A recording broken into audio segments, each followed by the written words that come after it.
call in Lees-Galloway. Thank you, Mr. 5 minutes. Thank you, Mr. Speaker. It's a great pleasure to speak on the Electronic Interactions Reform Bill. It's the little surprises that make the day just that little bit more interesting.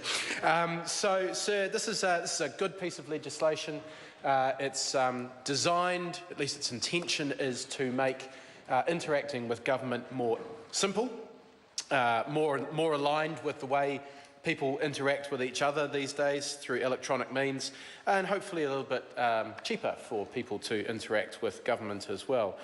I do note that it's an omnibus bill. It amends a large number of pieces of legislation.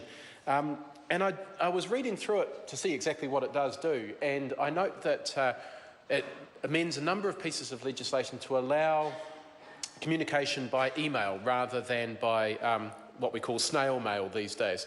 And I thought, I've heard it. There's another piece of legislation that's before the House at the moment that does something similar.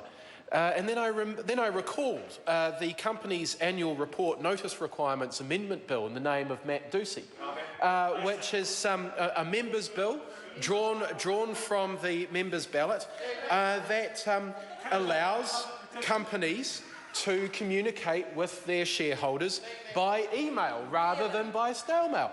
Now, at the time we said, well, that would fit nicely in a statutes amendment bill. It would actually fit very, very nicely, perfectly, in fact, in the Electronic Interactions Reform Bill.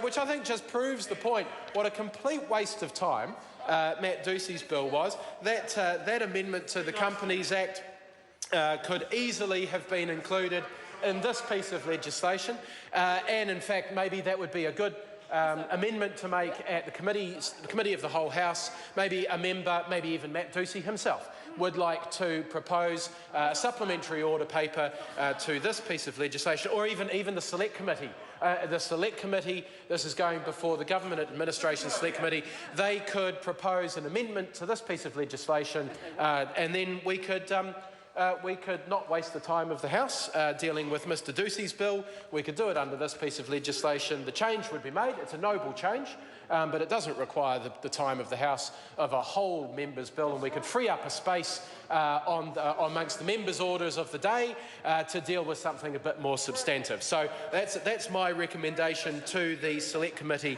who are considering this piece of legislation. Sir, a number of members have raised two areas of interest and concern. One is around security. Are our government agencies up to keeping people's data and information secure? And I would relate that back to the decision made by government earlier this year not to have online voting, not to hold the trial for online voting for local government elections. They said that there were issues with security. I have heard the arguments. In fact, there were some very convincing arguments about the issues of security with voting, but I have to ask this: if we can bank online, if we can trust the interwebs to deal with our money, then why can we not trust it to deal with our votes? Why have we not cracked the security issue with our votes? And in fact, we've already got RealMe, and if that's secure enough to keep our data and our private information secure, then why not our votes as well?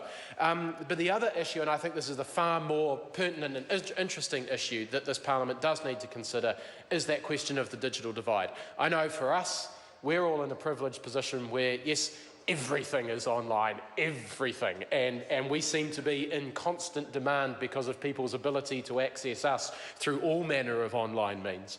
But the truth is there are people, both by virtue of geography, who have difficulty accessing the internet, and also through the sheer fact of poverty or not having sufficient income to have the tools or the connection necessary to be able to connect to the internet and to be able to make use of the changes that this piece of legislation proposes.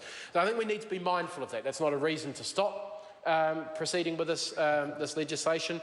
It doesn't preclude people from being able to interact with government through the old means, but it does mean it is something that we need to be aware of. We cannot fall into the trap of just assuming that because digital technology is ubiquitous for us, that it is for every member of the New Zealand public. But, sir, this is a good bill, an interesting bill, and I commend it to the House.